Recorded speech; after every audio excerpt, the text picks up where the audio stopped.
Hello दोस्तों, क्या हाल चाल है। आई होप से बढ़िया होगा। तो पिछले लेक्चर में हम मैग्नेटाइजेशन हमने स्टार्ट किया था। ठीक है, मैग्नेटाइजेशन होता क्या है समझिए। आप कहते हैं कि the process of aligning of magnetic dipole और इंड्यूस्ड मैग्नेटिक डाइपोल मूवमेंट। ठीक है ना, इसको हम क्या कहते हैं, मैग्नेटाइजेशन कहते हैं। जैसे क्या होता है, अगर किसी भी एक मैग्नेटिक मटेरियल को आप मैग्नेटिक फील्ड में रखें, ठीक है, एक एक्सटर्नल मैग्नेटिक फील्ड में रखें और उसमें आपके मैग्नेटिक डाइपोल्स का अलाइन हो जाना या आपके मैग्नेटिक डाइपोल मूवमेंट का इंड्यूस्ड हो जाना, ये जो प्रोसेस होता है इसको हम मैग्नेटाइजेशन कहते हैं। ठीक है, अब अगर एक मैग्नेटिक मटेरियल के हम एटॉमिक लेवल पे जाके बात करें, ठीक है, जैसे अगर एक एटम की बात हम आपसे करते हैं तो आपने पढ़ा होगा कि आपका जो एटम होता है उसमें जो आपके न्यूक्लियस में कौन होते हैं, प्रोटॉन और न्यूट्रॉन्स, और आपके जो इलेक्ट्रॉन्स होते हैं वो न्यूक्लियस के अराउंड आपके रोटेट होते रहते हैं। इसके साथ साथ क्या होता है, अपनी एक्सिस पे वो स्पिन करते रहते हैं। ठीक है, इसके कारण आपका जो ये जो ऑर्बिटल होता है, आप कहते हो कि यहाँ पर एक करंट लूप का फॉर्मेशन हो जाता है। ठीक है, करंट लूप का फॉर्मेशन हो जाएगा और आपने पढ़ा है कि आपका जो करंट लूप होता है वो एज ए मैग्नेटिक डाइपोल होता है। ठीक है, तो जब आप फील्ड नहीं लगाते हैं, ठीक है, जब आप फील्ड नहीं लगाएंगे तो आपके जो मैग्नेटिक डाइपोल्स होते हैं, ये जो मैग्नेटिक डाइपोल्स आपके होते हैं ना, ये आपके क्या होते हैं भैया, रैंडमली ओरिएंट होते हैं। क्या होंगे, रैंडमली ओरिएंट होते हैं।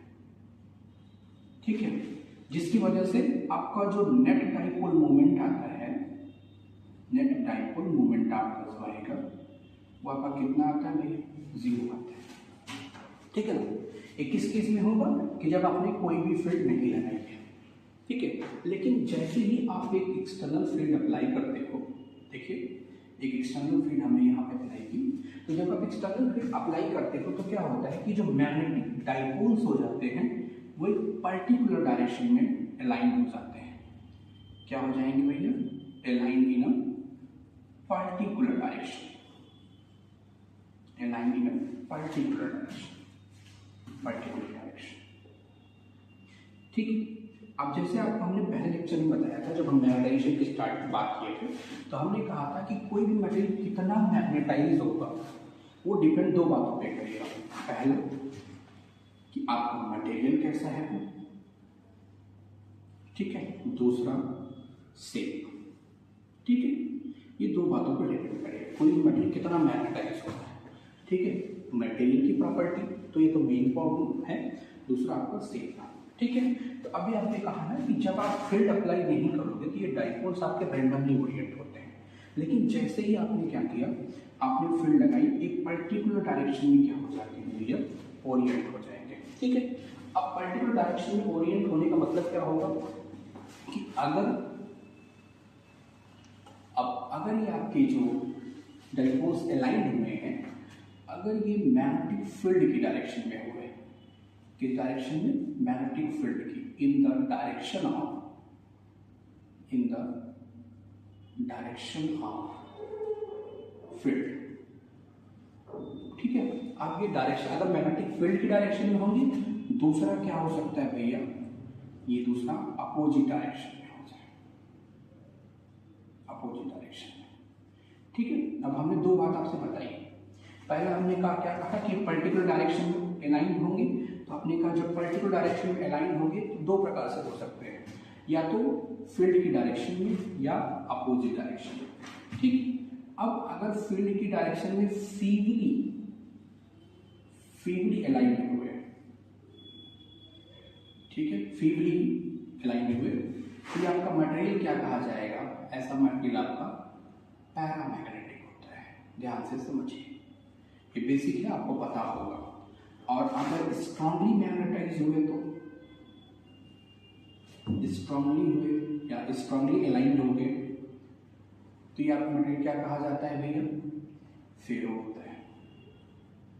ठीक है, फेरोमैग्नेटिक होता है।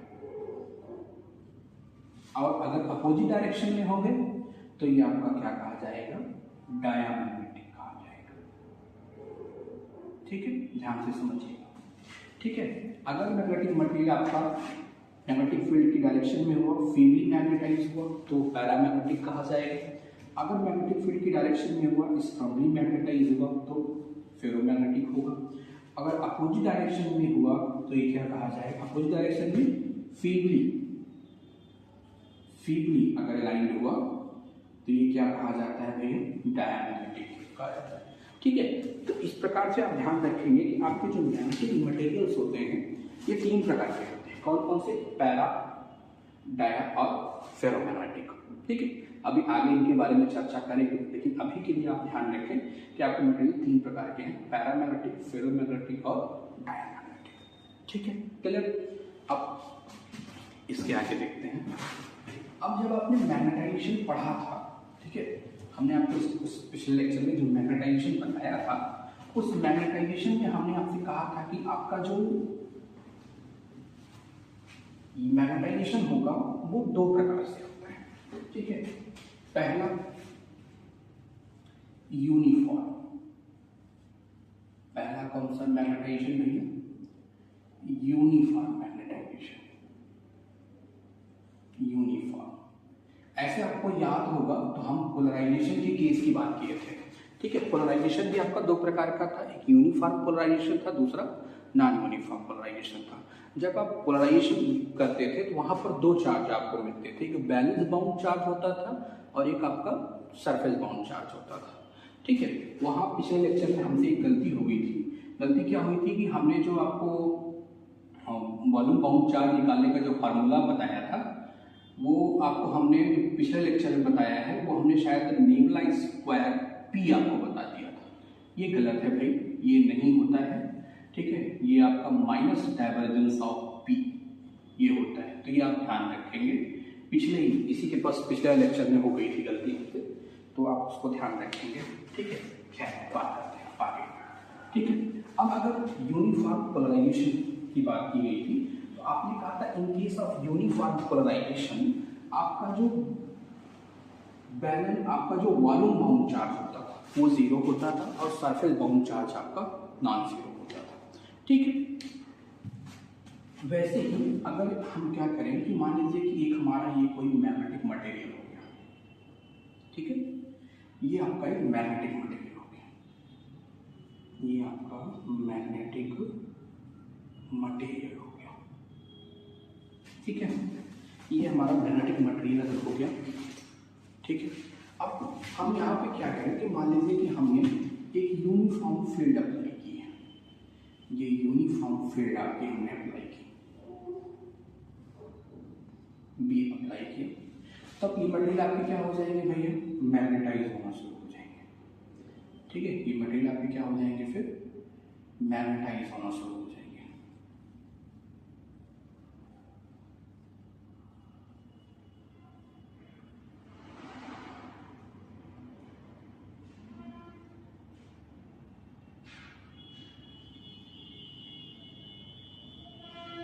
ठीक, लार्ज नंबर ऑफ एटम से मिलकर बना है, तो आपके जो डाइपोल्स होंगे लार्ज होंगे, तो डाइपोल्स आपके क्या हो जाएंगे, अलाइंड हो जाएंगे। ठीक है, जब डाइपोल्स आपके अलाइन हो जाएंगे इसकी वजह से 2 करंट आपको मिलेंगे। कौन से, यहाँ पर आपको बाउंड करंट मिलेगी। कौन सी करंट होगी भैया, बाउंड करंट। ठीक है, अब इस बाउंड करंट में आपके 2 प्रकार की करंट होंगी। पहला आपका होगा कौन सा, पहली, अब जब ये पोलराइज होगा तो कुछ चार्ज आपके सरफेस पे होंगे, सॉरी कुछ आपके डाइपोल सरफेस पे होंगे, कुछ इनसाइड होंगे। तो इस प्रकार से आपकी जो बाउंड करंट होगी वो 2 होगी। पहली सरफेस बाउंड करंट, इस सरफेस बाउंड करंट को हम KB से डिनोट करते हैं। दूसरा आपका क्या होता है, वॉल्यूम बाउंड करंट। ठीक है, 2 प्रकार की होगी। एक आपका कौन सा करंट होगी भैया, ये आपकी सरफेस बाउंड करंट और दूसरी वॉल्यूम बाउंड करंट होगी। ठीक, अब अगर ये आपका यूनिफॉर्म पोलराइजेशन होगा तो यूनिफॉर्म पोलराइजेशन में आपको याद होगा आपने कहा था जो वॉल्यूम बाउंड चार्ज आपके होंगे, वॉल्यूम बाउंड चार्ज आपके ये 0 होते थे और आपका सरफेस बाउंड चार्ज आपका नॉन जीरो होता था पोलराइजेशन के केस में। ठीक है, तो यहाँ आप कहते हैं कि अगर ये यूनिफॉर्म मैग्नेटाइजेशन है, ठीक है, यूनिफॉर्म मैग्नेटाइजेशन के केस में क्या होगा कि आपका जो वॉल्यूम बाउंड करंट आपकी होगी ये नॉन जीरो होगी। ठीक है, और आपको आपकी जो सरफेस बाउंड करंट होगी ये आपकी नॉन जीरो होगी, और आपकी जो वॉल्यूम बाउंड करंट होगा ये जीरो होगा। ध्यान से समझिए, अगर आपको मैग्नेटाइजेशन देखना है कि यूनिफॉर्म है या नॉन यूनिफॉर्म है, तो अगर आपकी वॉल्यूम बाउंड करंट डेंसिटी क्या हो गई जीरो, ठीक है, और अगर आपकी सरफेस बाउंड करंट आपकी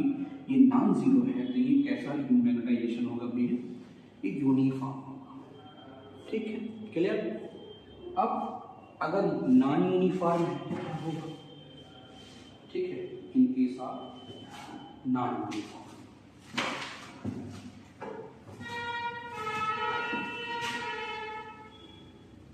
इन केस ऑफ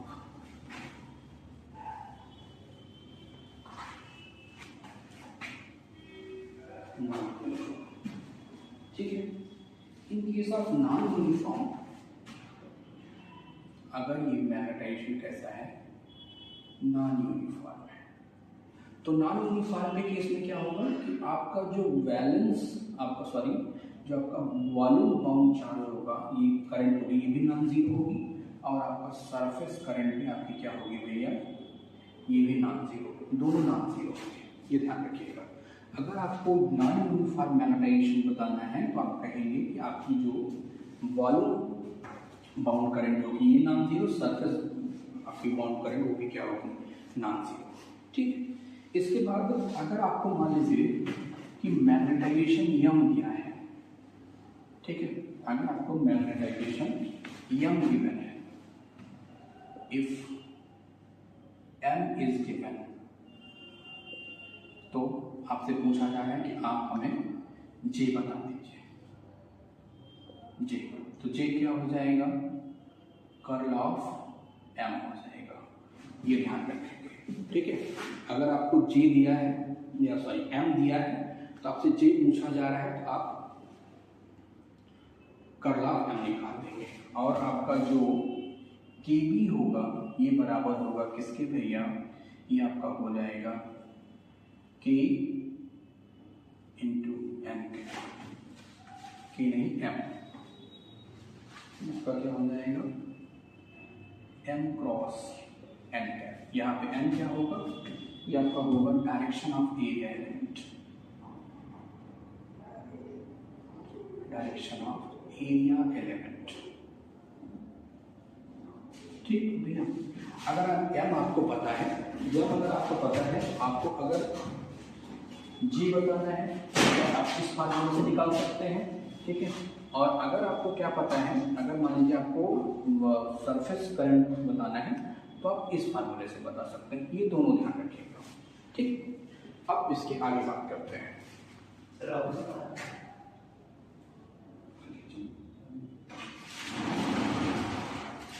ठीक है, अब इसके आगे की बात करें, अगर आपसे इसके आगे हम बात करें, अगर कि इसके आगे अगर आपसे बात करनी है तो अब जैसे आपने कहा ना कि बाउंड चार्ज अपनी इलेक्ट्रिक फील्ड क्रिएट करते थे, तो सरफेस जो आपकी जो बाउंड करंट होगी ये भी आपकी फील्ड को प्रोड्यूस करेगी। ठीक है, तो अगर आपको पता करना है कि field due to bound current, field due to bound current, field due to bound current की अगर बात आप करें तो यहां पर क्या होगा, एम्पियर्स लॉ आपके पास है क्या कि B इंटू डी ये आपका बराबर हो जाएगा mu not at the I enclosed. I enclosed का मतलब सरफेस करंट और वॉल्यूम करंट की वजह से जो है, ठीक है, दोनों। ठीक है, ये एक्चुअल फील्ड नहीं होती, ये ध्यान रखिएगा, ये आपकी एक्चुअल फील्ड नहीं होती। ठीक है, not the actual field, not the actual field. ठीक है, ये आपका बाउंड करंट आपने बताई है, उसकी वजह से जो आपकी फील्ड होगी वो आपको ये होगा, ठीक है। लेकिन अगर आपको मान लीजिए कि हम कोई एक मैग्नेटिक मटेरियल आपको देते हैं, ठीक है, एक कोई मैग्नेटिक मटेरियल आपको हमने टेकन कर दिया और उसके लिए मान लीजिए कि आपको बताना हो गया कि आप उसकी मैग्नेटिक मटेरियल की वजह से आप फील्ड बताइए, मैग्नेटिक फील्ड, तो आपको क्या करना पड़ेगा भैया, जो एम्पियर्स लॉ है उसको मॉडिफाई करना। जैसे आपको याद हो कि जब आपने पोलराइजेशन पढ़ा था ना, तो वहां पर जब आपको डाइलेक्ट्रिक मटेरियल हमने दिया था तो आपने गॉस लॉ को मॉडिफाई किया था, ठीक। तो यहाँ पर हम क्या करेंगे, एम्पियर्स लॉ को भी मॉडिफाई करेंगे, ठीक है। देखिए, restatement of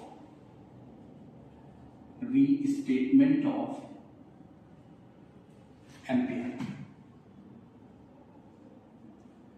restatement of Ampere's law, हमें क्या करना पड़ेगा भैया, एम्पियर्स लॉ को मॉडिफाइड करना पड़ेगा। कैसे मॉडिफाइड करेंगे, देखिए हमने एज्यूम किया, चलिए मानते हैं कि हमारे पास एक इनफाइनाइटली एक इनफाइनाइट सिलेंडर है, ये आपका एक वायर है, इनफाइनाइट वायर है, सिलेंडर मत कहिए, एक इनफाइनाइट वायर है, ये मैग्नेटिक मटेरियल का बना हुआ है, ठीक है। और इसमें आपकी जो है एक करंट आई फ्लो हो रही है, फ्री करंट है, ये बाउंड करंट नहीं है, ध्यान रखें। हमने क्या किया कि हमारे पास एक इनफाइनाइट वायर है, ठीक है। अब इसमें आपकी क्या है, एक करंट आई फ्लो हो रही है। अब ये मैग्नेटिक मटेरियल का बना हुआ है तो ये मैग्नेटाइज हो जाएगा, और मैग्नेटाइज हो जाएगा तो इसमें क्या होगी, बाउंड करंट होगी, ठीक है, बाउंड करंट होगी। अब हमने कहा कि जो फ्री करंट की वजह से जो करंट डेंसिटी है उसको हमने जीएफ कहा, और जो बाउंड की वजह से जो करंट डेंसिटी है उसको हमने जीबी कहा है, ठीक है। तब आपका क्या होगा, तब आप कहेंगे कि वी नो दैट, देखिए कैसे आपको एम्पियर्स लॉ को मॉडिफाइड करेंगे। We know that the Ampere या द डिफरेंशियल फॉर्म ऑफ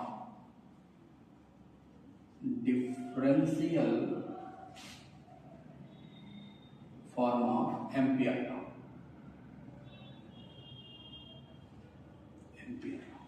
क्या था डिफरेंशियल फॉर्म भैया, कर्ल ऑफ बी बराबर था किसके, mu naught times of the J. अब ये तो अगर आपका मटेरियल ये तो था, ये तो जे आपका क्या था, वहां पर टोटल करंट थी। अब यहाँ पर आपका जो टोटल चार्ज हो, जो जे होगा, ये किसके बराबर होगा, sum of the free volume density plus आपका sum of the current bound charge, bound current. तो ये आपका क्या हो जाएगा भैया, न्यू क्रॉस बी, ये आपका म्यू नॉट जे किसके बराबर हो जाएगा, J F plus J B के, या ऐसे कर लेते हैं J B plus J F के, ठीक है। अब new cross B upon mu naught लिख सकते हैं क्योंकि कांस्टेंट है, कोई दिक्कत नहीं। जे बी की वैल्यू अभी आपने निकाली है, क्या निकाला है, कर्ल ऑफ एम प्लस आपका क्या हो जाएगा, जे एफ, ठीक, ये हो गया। अब इनको इधर ले आइए, ये आप लिख सकते हो क्या कि नेबुला क्रॉस एम, ये आपका हो जाएगा B upon mu naught minus M is equal to क्या हो जाएगा, जे, ठीक है। और इस क्वांटिटी को हम क्या लिखते हैं, एच। जैसे आपको याद हो वहां पे आपने डी लिखा था, वैसे इस क्वांटिटी को हम यहाँ क्या लिखेंगे, एच। तो आपका आ कितना गया भैया, कर्ल क्रॉस एच, ये आपका किसके बराबर हो जाएगा, जे एफ के बराबर हो जाएगा, ठीक है। अगर आपको क्या होगा, मैग्नेटाइज मटेरियल दिया होगा तो आप क्या करेंगे, इस फार्मूले से आप फील्ड को फाइंड करेंगे। ये आपका डिफरेंशियल फॉर्म है, ठीक है, डिफरेंशियल फॉर्म, ठीक है। कोई बात फिर से समझ लीजिए कि आपको क्या कहना था। अगर आपने कहा कि अगर हम कोई मैग्नेटिक मटेरियल देते हैं आपसे, तब मैग्नेटिक मटेरियल की अगर आपको फील्ड बतानी होगी तो आपका जो एम्पियर्स लॉ है उसका आप यूज नहीं कर पाएंगे, क्योंकि वहां पर आपको बाउंड करंट नहीं पता होगी। तब आपको क्या चाहिए होगा भैया, अब नहीं, अगर आपको वहां बाउंड करंट और फ्री करंट पता है तो आप कर लेंगे, लेकिन मैग्नेटाइज मटेरियल के केस में आप नहीं कर पाएंगे। तो आपको क्या करना होगा, एम्पियर्स लॉ को आप फिर से मॉडिफाइड करेंगे, और मॉडिफाइड किए रहेंगे तो क्या हो जाएगा, ये आपका उसका डिफरेंशियल फॉर्म था। जे आपको पता है, जे किसके बराबर होगा, free charge free current density और बाउंड करंट डेंसिटी के सम के बराबर होगा। सॉल्व किया, जेबी की वैल्यू आपके पास नोट थी, हमने ये रख दिया, रख करके सॉल्व, इस क्वांटिटी को हमने क्या कहा, एच, ठीक है, एच। तो ये आपका डिफरेंशियल फॉर्म हो गया, ठीक है। इस एच को हम मैग्नेटाइजेशन इंटेंसिटी के नाम से भी जानते हैं, एच को हम मैग्नेटाइजेशन इंटेंसिटी भी जानते हैं, ठीक है। अब अगर इसके इंटीग्रल फॉर्म की बात करें तो आप क्या करेंगे भैया, देखिए ये तो आपका इसका डिफरेंशियल फॉर्म हो गया। अगर इंटीग्रल फॉर्म लिखना है, ठीक है, इंटीग्रल फॉर्म भी करने के लिए क्या करेंगे, टेकिंग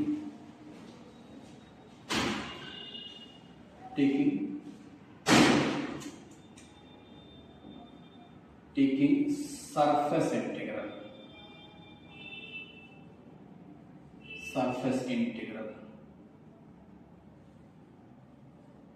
ऑन बोथ साइड, दोनों साइड में क्या लेंगे, सरफेस। तो आपका क्या हो जाएगा, curl of H is equal to, ये बराबर हो जाएगा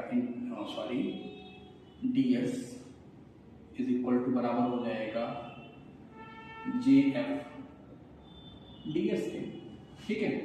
अब स्टोक्स लॉ से ये क्या हो जाएगा, लाइन इंटीग्रल में कन्वर्ट हो जाएगा, h into dl is equal to आपका क्या हो जाएगा, I फ्री, ठीक है। तो अगर आपको मैग्नेटाइज मटेरियल दिया होगा तो आप ये फार्मूला लगाएंगे, नहीं तो आपका जो फार्मूला है उससे आप करते रहेंगे, ठीक है भैया। अब एक चीज ध्यान रखें, अब दोनों फार्मूले आपके पास है, एक फार्मूला आपका ये है फील्ड का और एक फार्मूला आपका म्यू नॉट, ठीक है, दोनों में। अब बी आपका जो है ये म्यू पे भी डिपेंड करेगा, म्यू क्या है, परमिबिलिटी ऑफ द मीडियम है, तो बी आपका आई पे तो डिपेंड करेगा, इसके साथ साथ म्यू पे भी डिपेंड करेगा, लेकिन एच आपका जो है ये सिर्फ और सिर्फ करंट पे डिपेंड करता है, ये मीडियम के ऊपर डिपेंड नहीं करेगा। ध्यान समझिए, बी अगर आपका है तो बी सिर्फ और सिर्फ मीडियम, मतलब बी आपका जो होगा ये मीडियम की प्रोबेबिलिटी के साथ साथ करंट पे भी डिपेंड करेगा, और एच आपका सिर्फ और सिर्फ करंट पे डिपेंड करता है, ठीक है। तो ये याद रखें। अब आपका जो मैग्नेटिक डाइपोल मोमेंट होता है ना, ये मैग्नेटिक डाइपोल मोमेंट जो आपका होता है ये डायरेक्टली प्रोपोर्शनल होता है m,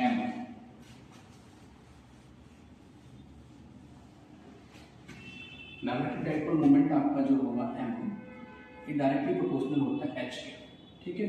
अब इस प्रोपोर्शनलिटी साइन को हटा के एक कांस्टेंट यहाँ पर यूज करते हैं जाई m, ये h आपका हो गया, ठीक है। इसको हम क्या कहते हैं, मैग्नेटिक ससेसिबिलिटी, मैग्नेटिक ससेसिबिलिटी कहते हैं, ठीक है। ये मीडियम की क्या होती है, मैग्नेटिक ससेसिबिलिटी होगी, ये रिलेशन आप याद रखेंगे, ठीक है। m इज इक्वल टू क्या हो जाएगा, जाएगा m h, ठीक है। अब आपने पढ़ा था कि अगर आपका मटेरियल, अगर जाइएम की वैल्यू पॉजिटिव है, ठीक है, अगर जाइएम की वैल्यू पॉजिटिव है तो मटेरियल आपका कैसा होगा, पैरामैग्नेटिक, ये ध्यान रखेंगे। जाइएम से आप ये बता सकते हैं मटेरियल आपका पैरामैग्नेटिक है या डायमैग्नेटिक है, ठीक है। अगर इसकी वैल्यू काइएम या जाइएम जो भी आप पढ़ते होंगे, काइएम की वैल्यू अगर नेगेटिव है तो ये आपका कैसा होगा भैया, डायामैग्नेटिक होगा, ये ध्यान रखेंगे। ठीक है, मटेरियल अगर आपका कैसा है, अगर मटेरियल आपका डाया है तो उसके लिए जाइएम की वैल्यू आपकी नेगेटिव होगी, और अगर मटेरियल आपका कैसा है की वैल्यू, ये जाइएम की वैल्यू पॉजिटिव है तो मटेरियल आपका कैसा होगा, पैरामैग्नेटिक होगा, ये ध्यान रखें। ठीक है, और अभी एक रिलेशन आपने निकाला, एक तो ये हो गया,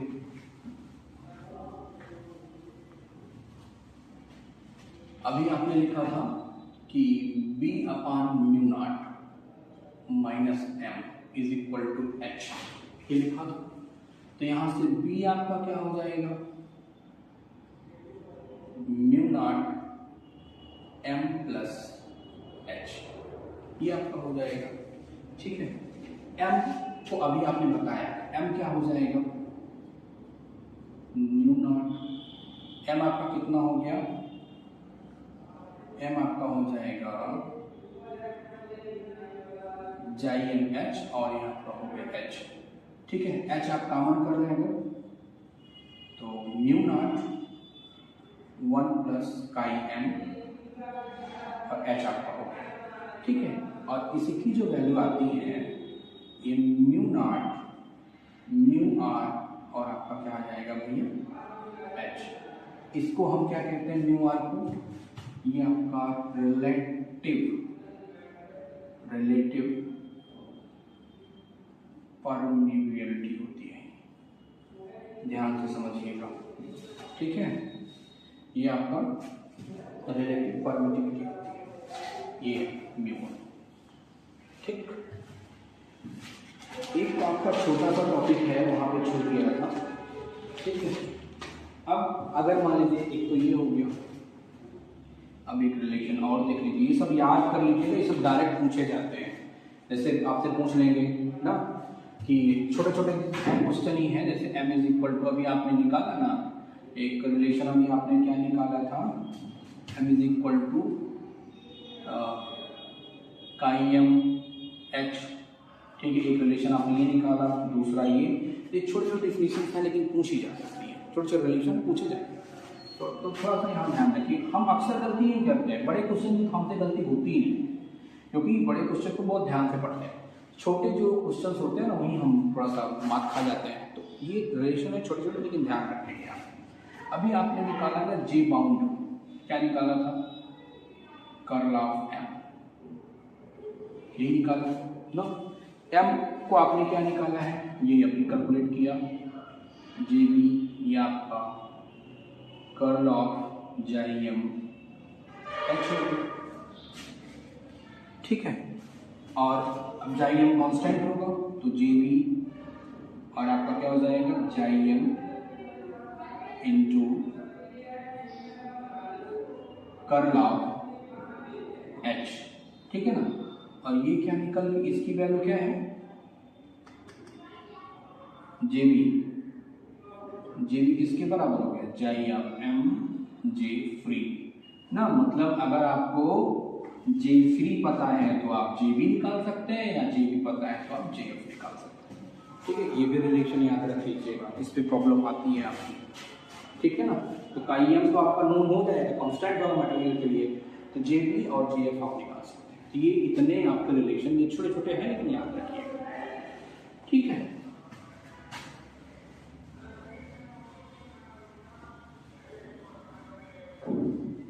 अब आइए एक प्रॉब्लम करते हैं। एक प्रॉब्लम क्या है, देखिए कहते हैं कि प्रॉब्लम है कि an infinitive and infinitely long circular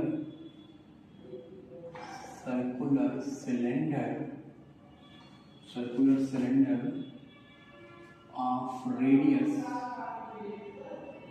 capital R carries a uniform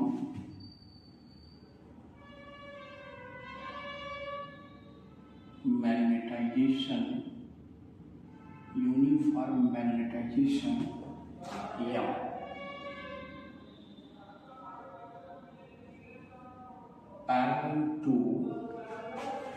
parallel to its axis।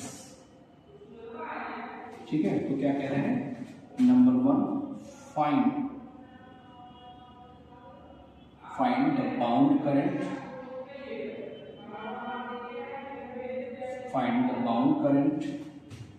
Number 2 find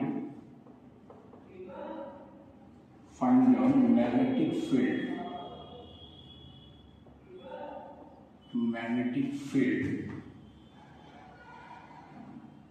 inside and outside। देखिए क्वेश्चन समझिए, कह रहे हैं कि an infinitely long circular cylinder of radius r carries a uniform magnetization M parallel to its axis। तो कह रहे हैं कि find the bound current, second bound the magnetic field inside and outside. ठीक है, तो एक लॉन्ग वायर आपने ले लिया, ये हमारा लॉन्ग सिलेंडर है, इनफाइनाइटली लॉन्ग सिलेंडर है ये, इसका रेडियस कितना है भैया, कैपिटल R है। ठीक है, तो कह रहा है क्या कि आपका जो M है, M किधर है, पैरेलल टू इट्स एक्सिस। ठीक है, इसके एक्सिस से सीधे पैरेलल। ठीक है, तो आपसे क्या कह रहे हैं कि आप बता दीजिए कि आपकी bound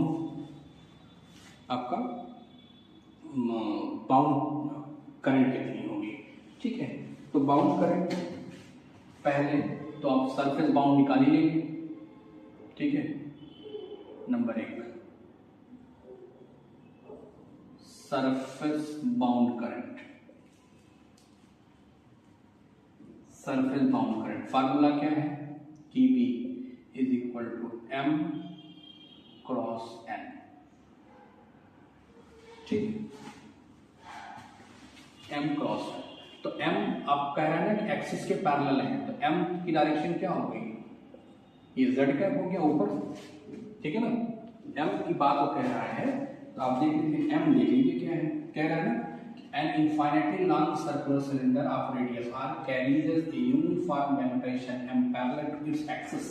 parallel to its axis का मतलब M आपका क्या हो जाएगा, M Z कैप हो जाएगा। ठीक है, Z कैप की डायरेक्शन में, तो M आपका क्या हो जाएगा, KB। M आपके पास नोन है M Z cap cross N cap, तो M Z क्रॉस क्या हो जाएगा, KB, बोलिए। ठीक है, ये आपका M क्या हो जाएगा, फिर 5 है। ये तो आपका किसका केस हो गया, आपका बाउंड करंट हो गई। ठीक है ना, अब जो आपकी करंट्स होंगी ना, देखिए ये आपकी हो गई। अब अगर आप सर्कुलर पाथ पे खोजें, ठीक है, ये इस पे, ये तो आपकी जो सरफेस पे होंगी वो आपको मिल गई, सरफेस करंट आपकी ये होगी, इसकी वैल्यू तो मिलेगी आपसे। लेकिन अगर आप किस पे बात कर रहे हैं, अगर आप क्या बोले, ऑन सर्कुलर सरफेस पे, ऑन सर्कुलर सरफेस। ठीक है, अगर ऑन सर्कुलर सरफेस पे बात करें, तो सर्कुलर सरफेस पे देखें, डायरेक्शन आपने M की कहाँ बताई है, पैरेलल टू द एक्सिस के। ठीक है, तो आपका जो K बाउंड होगा, अगर आप इस पे बात करें तो आप इसकी भी डायरेक्शन NZ कैप होगा। ठीक है, यहाँ भी N की डायरेक्शन क्या होगी, NZ कैप होगी, तो यहाँ आप KB निकाल दीजिए। ठीक है, किस केस के लिए, सर्कुलर सरफेस पे, ये जो सर्कुलर सरफेस है यहाँ पे आपकी बाउंड करंट क्या होगी, इस सरफेस पे तो आपकी निकल के आ गई, इस सरफेस से आपकी करंट ये है बाउंड करंट, लेकिन सर्कुलर सरफेस पे क्या होगी, KB। देखिए M और आपका क्या हो जाएगा, Z कैप और क्रॉस Z कैप क्या हो गया, 0। ठीक है, ये आपका 0 हो गया। तो सरफेस बाउंड करंट आपको कहाँ मिलेगी, सिर्फ इसके सरफेस पे मिलेगी, सिलेंडर के सर्कुलर सरफेस पे 0। ठीक है, तो इसके बाद आपसे कौन सी करंट अभी निकालनी है, अपने सरफेस निकालनी है। अब बैलेंस वॉल्यूम बाउंड करंट निकालिए। वॉल्यूम बाउंड करंट आपकी क्या हो जाएगी, जेबी। जेबी क्या है, नेबुला क्रॉस एम। ठीक है, nabla 1/r cross R cap r5 cap ना, जो कि सिलेंडर है, सिलिंड्रिकल सिमेट्री की वजह से हम ये कर रहे हैं, इनटू आपका हो गया z कैप। और नेबुला का डिफिनेशन रखिए del upon del r, del upon del phi, del upon del z। 0 हो गया, ये भी 0 है, अलॉन्ग किसके हैं, z के। ठीक है, अब आप देख लीजिए, निकाल लीजिए कितना आएगा, जेबी 0। ठीक है, अब आपको याद है हमने यूनिफॉर्म के केस में कहा था कि अगर यूनिफॉर्म आपका होगा, ठीक है, अगर यूनिफॉर्म मैग्नेटाइजेशन होगा तो आपका वॉल्यूम बाउंड करंट आपकी 0 होगी। देख लीजिए, यूनिफॉर्म के केस में वॉल्यूम बाउंड करंट आपकी 0 होगी, आपको सरफेस मिला, तो बातें दोनों क्लियर होगी। ठीक है, जो हम वहाँ पर आपको कॉन्सेप्ट बता रहे थे कि आपको मैग्नेटाइजेशन पहचानना होगा, यूनिफॉर्म है कि नॉन यूनिफॉर्म है, तो आपकी जो वॉल्यूम बाउंड करंट होगी ये 0 होनी चाहिए और सरफेस करंट आपकी नॉन 0, तो आपने देख ली। ठीक है ना, सर्कुलर सरफेस पे आपका जो 0 हुआ है, लेकिन सरफेस पे आपके सिलेंडर के सरफेस पे आपकी करंट मिली है। ठीक है, अब आपसे पूछा जा रहा है कि आप फील्ड बता दीजिए, मैग्नेटिक फील्ड। ठीक है, मैग्नेटिक फील्ड बता दीजिए, तो मैग्नेटिक फील्ड निकाल दीजिए। ठीक है, मैग्नेटिक फील्ड कैसे निकल के आएगी, अब देखिए, आपका ये मैग्नेटिक मटेरियल था, जो वायर था, इसका रेडियस कितना था, r था, और आपका जो मैग्नेटिक था, मैग्नेटाइजेशन जो था वो कहाँ था, आपका मैग्नेटाइजेशन आपको जो मिला था वो अलोंग z एक्सिस था, मतलब पैरेलल टू द एक्सिस के था। जब पैरेलल एक्सिस के अलोंग होगा तो क्या होगा, अब करंट आपने कहा था कि सरफेस करंट तो सर्कुलर सरफेस पे 0 हो जाएगी, तो आपको जो करंट मिलेगी वो आपके सिलेंडर के सरफेस पे मिलेगी। ठीक है ना, ये मिलेगी। अब सिलेंडर किस सिमेट्री को रखेगा, सोलेनॉइडल सिमेट्री में। सोलेनॉइडल सिमेट्री के केस में आपको याद हो, आपने कहा था इनसाइड फील्ड आपकी कैसी होगी, यूनिफॉर्म होती है, और आउटसाइड फील्ड आपकी क्या होगी, आउटसाइड फील्ड आपकी 0 होती है। इनसाइड फील्ड आपकी क्या होगी, इनसाइड फील्ड आपकी यूनिफॉर्म होती है, और इधर क्या होगी भैया, नॉन यूनिफॉर्म होती है।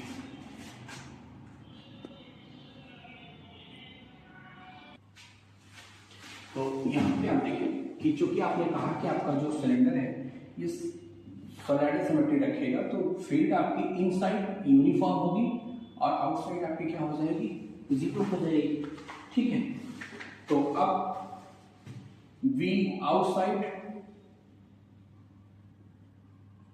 0 हो गया, और V इनसाइड आपका क्या निकल के आएगा, μ0 kV z कैप। kV अभी आपने निकाला है, μ0 kV की वैल्यू आपने निकाला है m, और आपका आ गया z कैप। तो इनसाइड आपकी जो फील्ड होगी V इनसाइड, ये आपकी ये निकल के आएगी, आउटसाइड फील्ड आपकी क्या हो जाएगी, 0 हो जाएगी। ठीक है, ये ध्यान रखिएगा थोड़ा सा। अब अगर वहीं आपने जो यूनिफॉर्म कहा है ना, आपने कहा कि आपका जो m था वो यूनिफॉर्म था, अगर उसी m को हम क्या कहेंगे, नॉन यूनिफॉर्म कहते हैं। अगर m आपका क्या हो जाए, नॉन यूनिफॉर्म हो जाए, m क्या दे दें, k आर स्क्वायर फाइव। ठीक है, एम आपका पहले केस में यूनिफॉर्म था, दूसरे में नॉन यूनिफॉर्म होगा।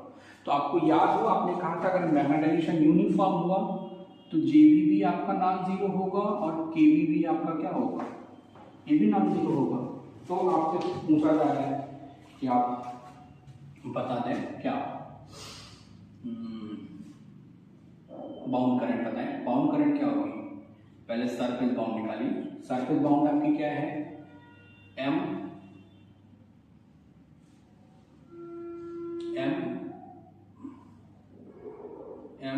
Cross N cap. एम कितना निकल के आया भैया, के आर स्क्वायर, ठीक है ना, इंटू आपका five cap into N cap. तो ये आपका क्या आ जाएगा, K R square Z cap minus N. Five N five होता तो प्लस होता, लेकिन क्या है कि फाइव एन है तो ये आपका हो गया के बी। तो के बी आपका निकल के आ गया माइनस के आर स्क्वायर जेड कैप। लेकिन ठीक है, अब दूसरा आपसे क्या पूछ ले कि दूसरा आपसे जे पूछ ले। तो जे की फार्मूला आपके पास है एम, ठीक है। अब आप फार्मूला में रख लीजिए,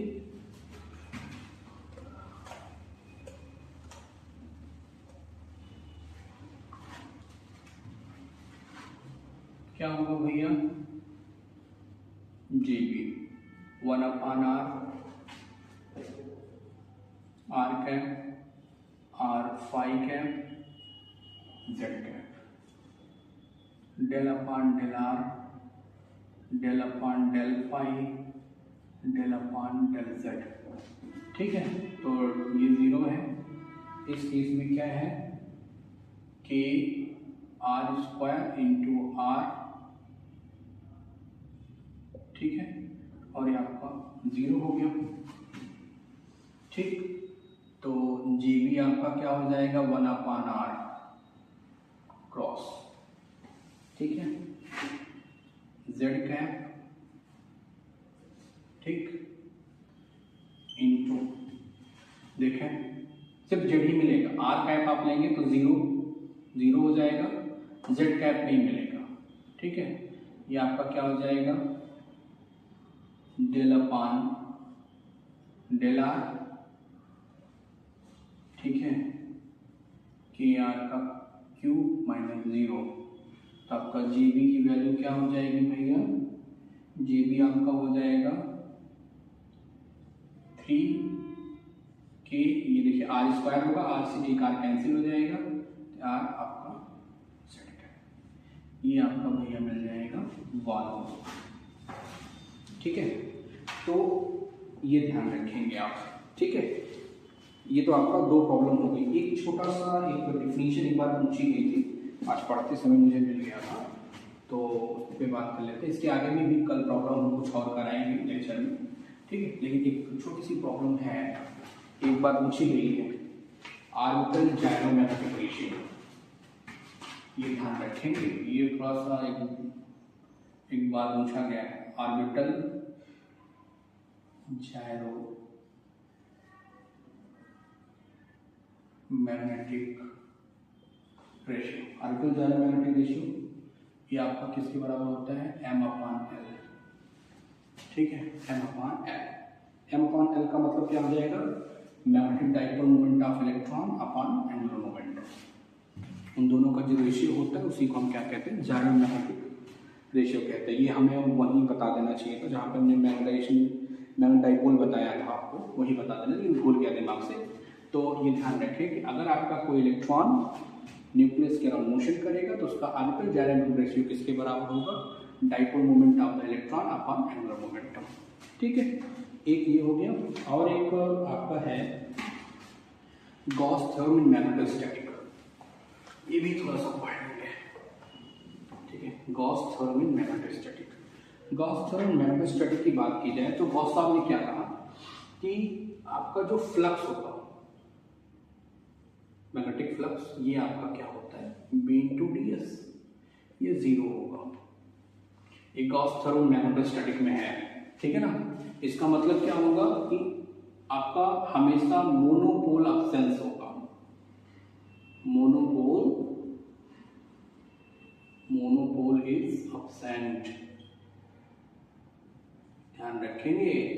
मतलब आपकी जो मैग्नेटिक फील्ड लाइंस होती है हमेशा लूप का फॉर्मेशन करके चलती है ना, आपने पढ़ा है, तो ध्यान रखेंगे कि मोनोपोल अब्सेंट होगा। ठीक है भैया, आज इतना ही करते हैं। अब नेक्स्ट लेक्चर में कुछ मैग्नेटाइजेशन की प्रॉब्लम करेंगे, तब इसके बाद आगे बाउंड्री कंडीशन आपको बतानी है तो वो बताएंगे। Thank you.